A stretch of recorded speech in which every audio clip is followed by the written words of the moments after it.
Welcome to Sinister States. I never used to pay attention to the forest behind my house. It was just there, a quiet, unmoving backdrop of dark pines and thick underbrush that had always been part of the landscape. The kind of place you only notice when the seasons change or when you're trying to impress someone by pretending you enjoy nature more than you actually do. I've lived next to those woods for years, and for most of my life, the only thing I ever cared about was the footpath that cuts through the trees like a trail someone started making and then gave up halfway. But lately, something about the forest has changed. Or maybe I'm the one who changed. I don't know anymore.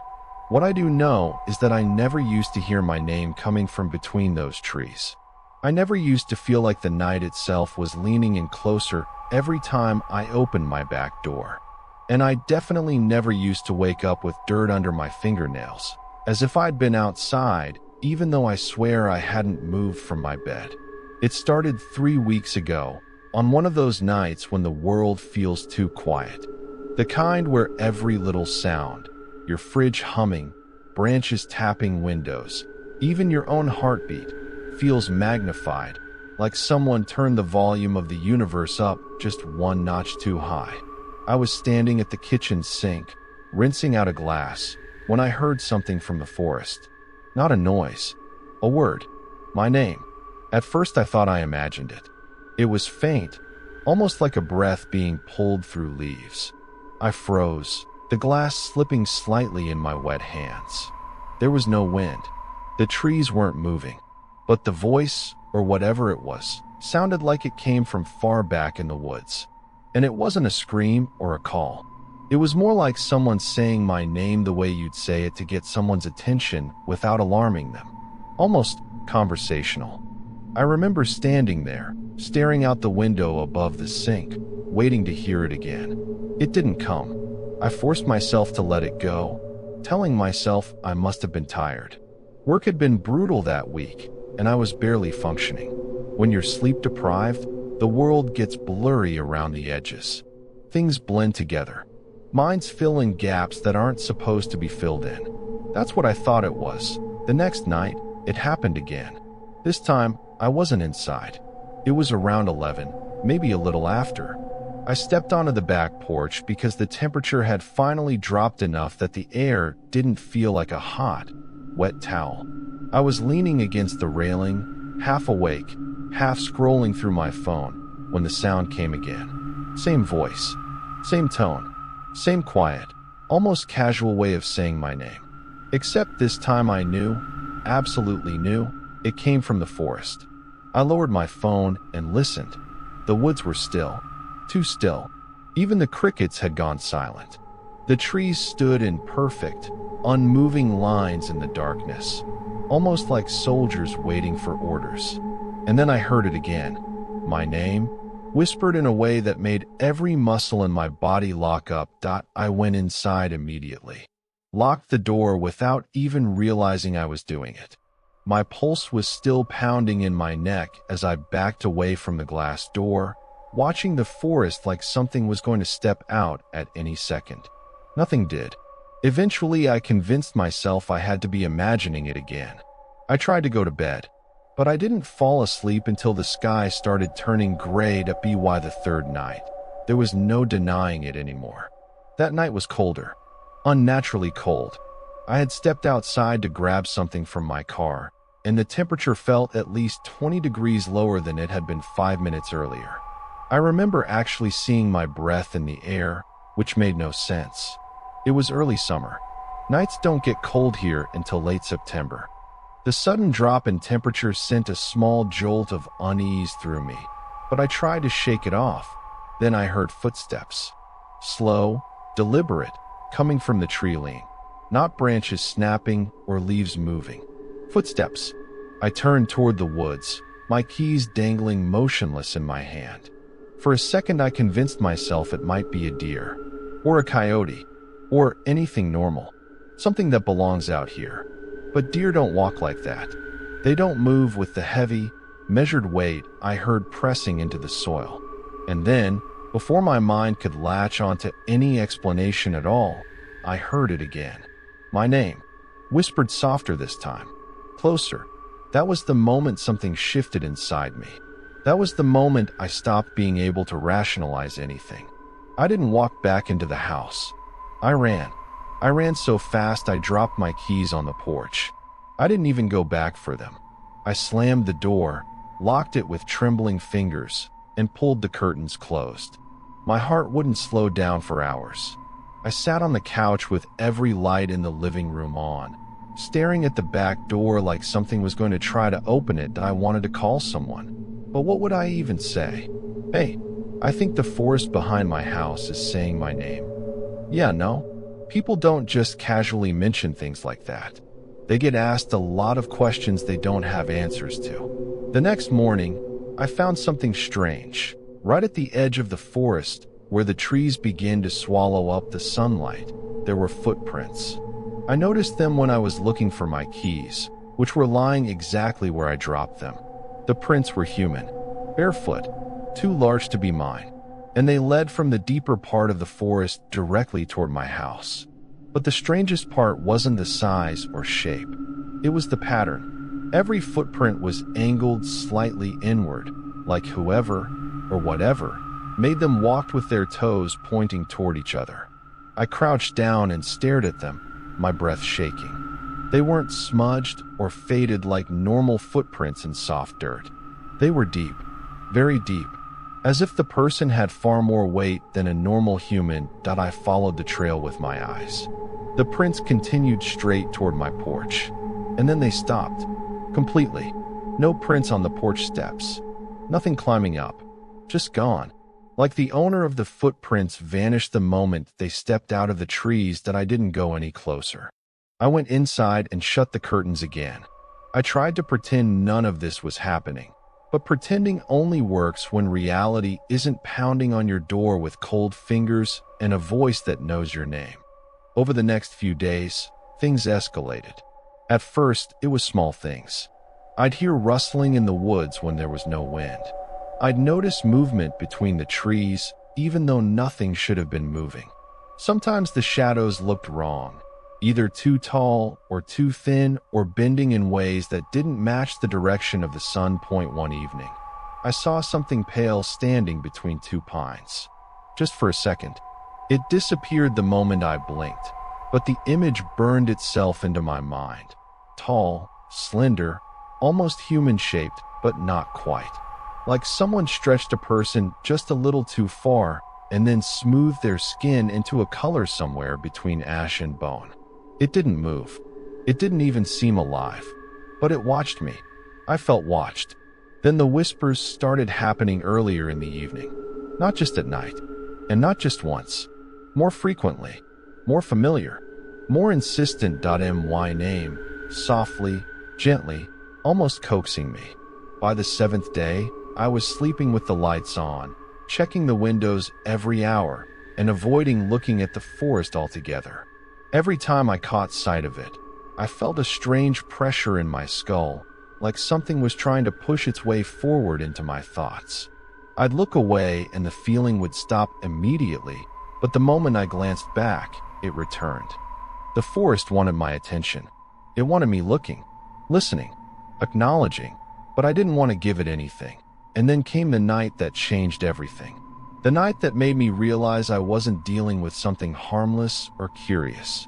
The night I realized it wanted me. I had fallen asleep on the couch sometime after midnight. The TV was still on, playing one of those documentary episodes where the narrator always sounds vaguely bored no matter what terrible thing happened. I must have drifted off without even noticing.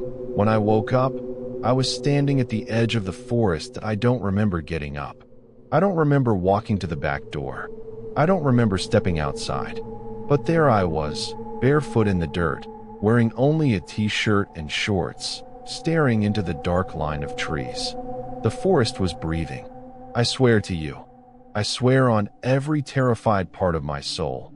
It was breathing. The branches shifted rhythmically, rising and falling as if each tree inhaled and exhaled. The air pulsed with the movement. And in between those breaths, in the still seconds between each inhale and exhale, I heard my name whispered again. Not from a single direction this time. From everywhere, surrounding me, encircling me, welcoming me.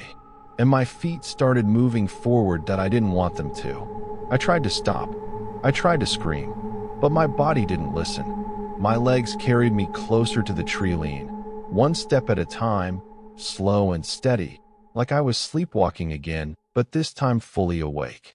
It felt like someone had reached inside my skull and wrapped invisible fingers around my thoughts, pulling me forward with strings I didn't know I had. The closer I got, the louder the whispers became. Not just my name anymore. Words I didn't understand. Sounds that weren't quite human.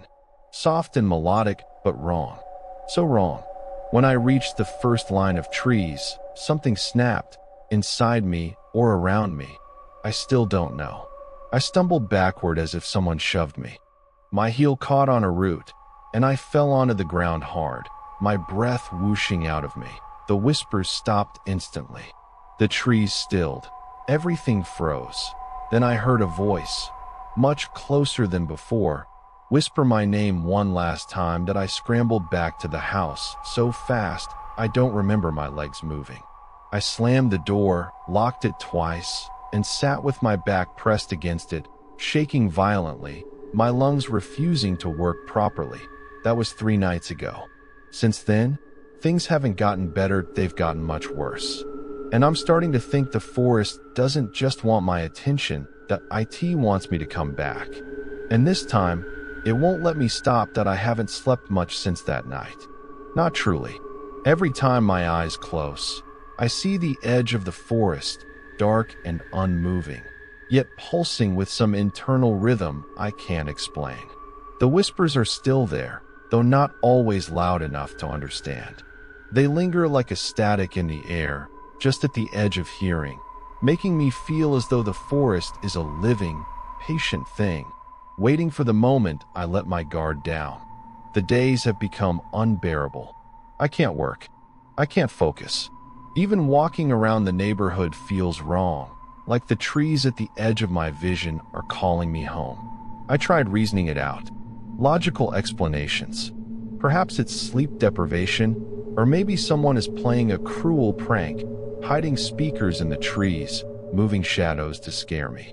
But logic fails when the proof stands right there in the dirt, bare footprints leading toward my house, then disappearing, clean and unexplainable. Last night, I made a decision. I was going to find the source of the whispers. I couldn't continue living in fear, in half sleep, half insanity, trapped by my own hesitation. I spent the afternoon preparing. A flashlight, extra batteries, a small pocket knife, a backpack with water and snacks. I even grabbed my camera, hoping that if something happened, I could document it. Something rational, something physical to show the world, or at least prove to myself that I wasn't losing my mind entirely. That I waited until exactly midnight. The forest had grown quiet again, thick silence that made every rustle, every sigh of the wind seem amplified. I stepped outside, heart hammering, and felt the soft dirt beneath my bare feet. I didn't wear shoes. I wanted to feel the ground, to maintain some connection to reality. My flashlight barely pierced the blackness, illuminating only the first few feet ahead. Every branch cast enormous shadows, twisting like hands reaching for me. The whispers began immediately. Soft, low, almost conversational. My name, first, then fragments of words I couldn't understand. The sound seemed to come from all directions at once. I swallowed hard and started toward the tree line. That I don't know what I expected, an old tree spirit, a prankster, a deer with human-like timing. But what I found instead was something that made my blood run cold and my body scream to run back to the safety of the house. At the edge of the forest, the trees parted slightly, revealing a clearing I had never noticed before. The ground was bare, almost perfectly circular, with dirt darker than the surrounding soil. No plants grew there. No animals ventured in. And at the center of the clearing stood a figure. It was tall, far taller than any human should be. Slender, impossibly thin, its arms hanging down almost to its knees. The skin was pale, like ash or bone, almost translucent, as if I could see veins pulsing beneath. Its head tilted slightly, as if examining me, though it had no discernible facial features beyond two enormous, round black eyes and a mouth that curved downward, subtle, almost polite in its stillness. I froze. My body refused to move. I raised the flashlight slowly, trembling, and the beam fell across its chest. It didn't flinch. It didn't make a sound. Just waited. Then it moved. Not fast. Not in a way that made sense.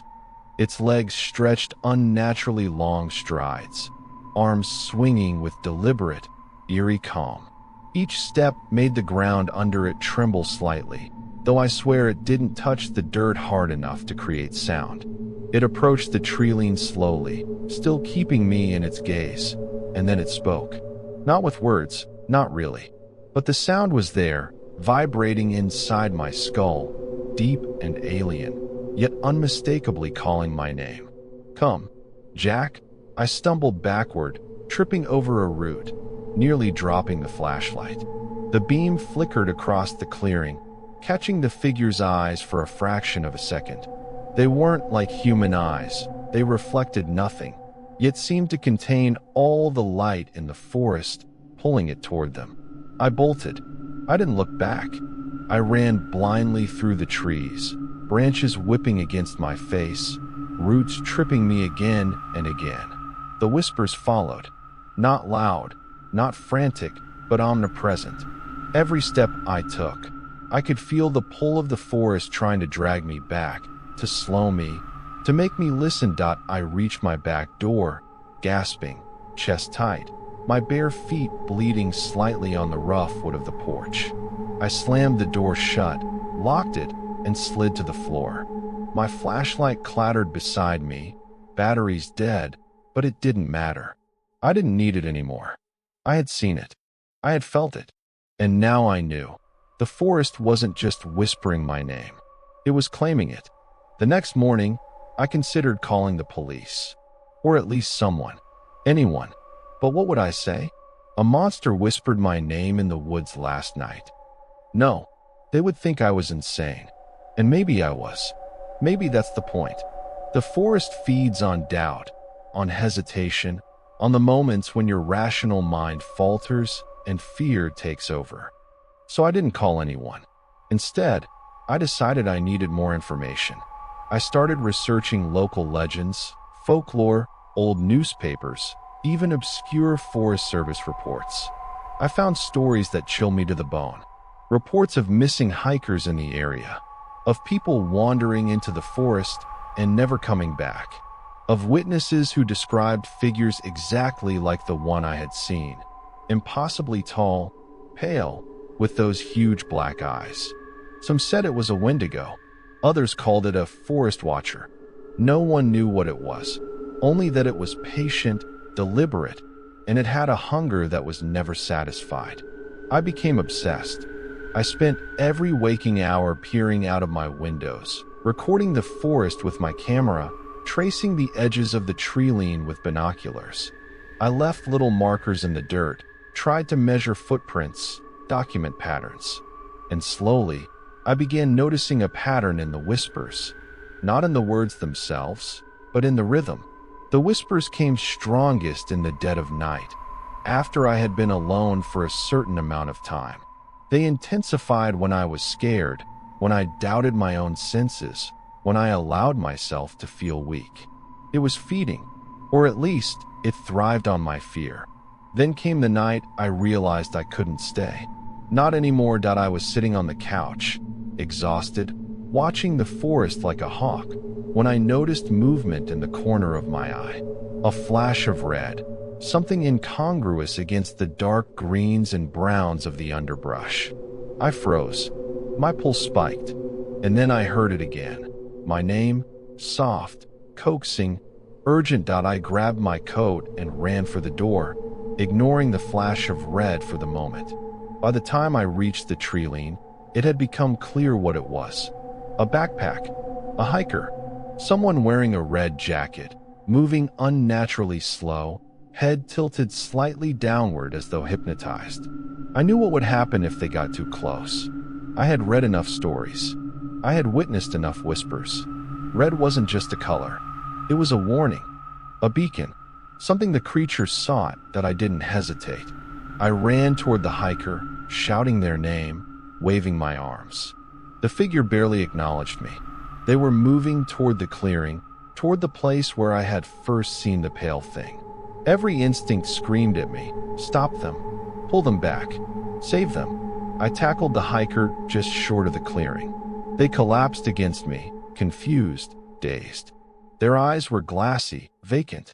They mumbled something incoherent. And then the whispers came louder than ever, surrounding us, pressing against our ears, vibrating through the ground, the trees, my bones. I don't remember how we got back to my house. Only that we made it, barricaded inside, shivering, silent, listening.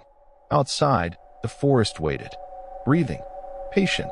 And I understood then that the creature was not hunting aimlessly. It knew exactly what it wanted. It knew exactly who was vulnerable. That night, I swore I would leave. I couldn't stay. I couldn't fight.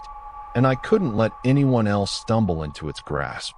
I packed what I could: clothes, water, food, a notebook with my observations, and prepared to leave at dawn. The forest, however, had other plans. At first light, I stepped outside. The air was thick, heavier than it should have been, almost viscous. And there it was. Not the figure this time. Not exactly. But the shadows, the movement, the whispers, all coalesced into something that felt alive, massive, and aware of me. It didn't attack. It didn't chase. But I could feel it measuring me, testing my resolve. I realized then that this wasn't something you could outrun. You couldn't hide from it. You couldn't bargain. The forest itself had become a predator, and I was its prey. My only hope was understanding, observation, patience, and maybe, just maybe, I could survive if I learned its rules. The hiker I saved, their name was Alex. They couldn't remember much, only that they had been walking, following a path that wasn't on any map, and suddenly everything had gone silent except for the whispers. Red clothing had guided them directly to the clearing. I knew then that the stories weren't exaggerations. People didn't just disappear here. They were claimed. Slowly, quietly, almost ceremoniously. I spent the next several days documenting, watching, trying to notice patterns. Anything that could give me a clue. The whispers weren't random. They were rhythmic, almost musical in their cadence. They followed the wind, but only slightly, as if something in the forest directed them. And the figure, the creature, didn't move much when it was visible. It stayed near the clearing, sometimes in the shadows, sometimes in the open, always observing. I started leaving markers around the edge of the forest. Small sticks, pieces of cloth, anything to track movements, track whispers. It became an obsession. I barely slept, barely ate. Every sound outside, every movement in the dark, sent me spiraling. I realized something crucial. The creature, or whatever it was patient. And patience was deadly. The next night, I made a plan. I would enter the forest at the exact edge of the clearing, equipped with my notebook, camera, and a single flashlight. I didn't know what I hoped to accomplish: proof, understanding, maybe even confrontation, but I knew I couldn't stay in fear forever. I had to see it on my own terms, document it, and survive. I waited until midnight again, the hour when the whispers were at their strongest. The air was colder than usual, and the forest seemed to hold its breath. I stepped forward, and immediately the sound came. My name, soft, drawn out, layered as if multiple voices were speaking at once. Jack! Jack! I forced myself to ignore the fear and focused on walking slowly, methodically. Each step I took, I listened, trying to catch patterns. The whispers seemed to pulse with the rhythm of my heartbeat. accelerating as I approached the clearing. When I reached the edge, I stopped. The clearing was exactly as I had seen it before. Dark soil, perfectly circular, no life growing. And at the center, the figure stood, still, watching. Its long limbs hung unnaturally, and the eyes, black and glossy, seemed to reflect the faint light of my flashlight. Even though I kept it angled toward the ground, I raised the camera, trying to focus, but it felt futile. The creature seemed to distort reality around it. The air shimmered faintly, and shadows moved in ways that defied logic. Every instinct screamed to run, but I stayed. I had to know. I whispered its name, because it had a name, even if I didn't know it yet. "Who are you?" It tilted its head slowly. The whispers intensified, now not just my name, but fragments of sentences. Snippets of warnings, threats, promises, all overlapping in a chaotic melody. "Red comes here. Beware, cannot leave you." I realized then that the color red wasn't arbitrary. It was a signal, a lure, something intrinsic to the creature's nature. People didn't just vanish randomly. They wore red, and that drew it out. Maybe it couldn't see anything else. Maybe it needed the color to focus its attention. The thought made my stomach twist. Red, my old jacket, the hiker. I had been foolish, thinking I could understand it with logic. There was nothing logical here. The forest obeyed rules I didn't comprehend, and the figure was an agent of those rules, deliberate and patient beyond human understanding. That I took a cautious step closer, notebook in hand. Every fiber of my body screamed to flee, but I pressed on. I needed data, evidence, understanding. Suddenly, the creature moved, not fast, but with terrifying precision. It stepped into the shadows between two trees, barely making a sound. Yet I felt the earth vibrate, the very air shift.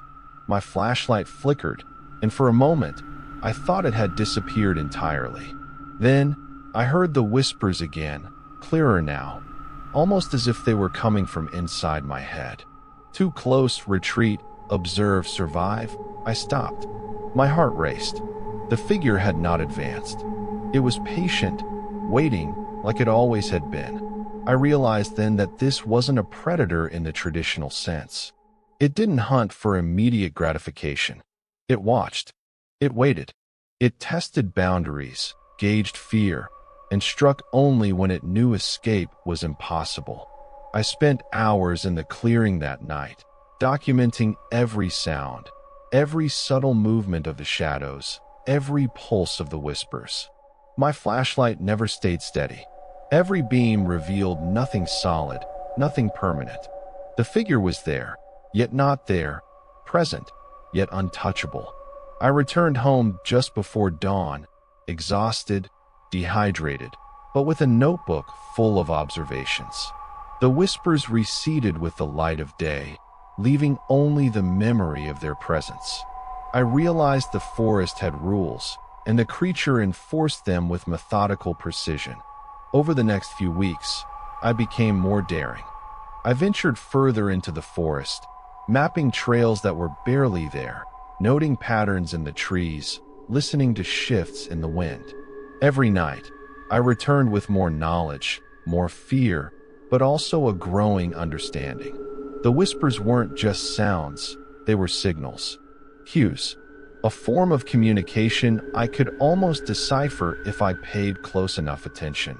Then came the incident with the red mark trail. I had been mapping a faint path that led toward the old quarry, the one mentioned in the local legends. I noticed subtle disturbances in the soil, impressions too large and deep to be human or animal. I followed them cautiously, flashlight in hand, until I realized I had walked directly into a zone that radiated tension. The whispers grew louder, urgent, almost scolding.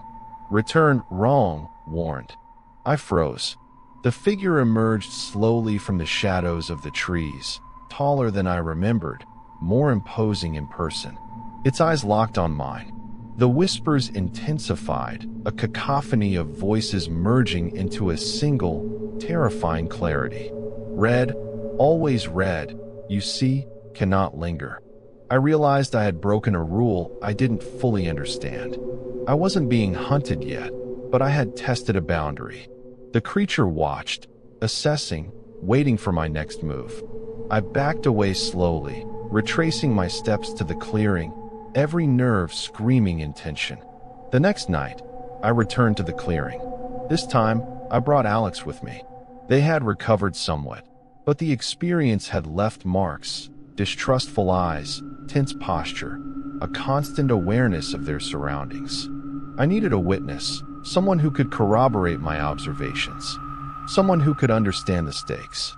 We moved together cautiously, whispering only when necessary. The forest seemed aware of our presence, every rustle magnified, every shadow shifting unnaturally. The figure did not appear immediately, but I knew it was there, hidden, observing. The whispers returned, softer this time, almost instructive. Observe, learn, do not err, survive. Alex froze suddenly, pointing toward a patch of dense undergrowth. I followed their gaze and saw movement, slight, deliberate, unnervingly calm. The figure stepped into the light, taller than I remembered, the black eyes glinting. I raised my camera, but it was as if the creature distorted reality itself. The lens captured only darkness, the image blank where the figure should have been. The whispers intensified again, now a chorus of warnings. Red, danger. He'd leave. I took notes frantically, documenting everything. The creature did not attack, did not advance. It merely observed, testing our resolve, measuring our understanding. I realized then that we were not being hunted, we were being evaluated.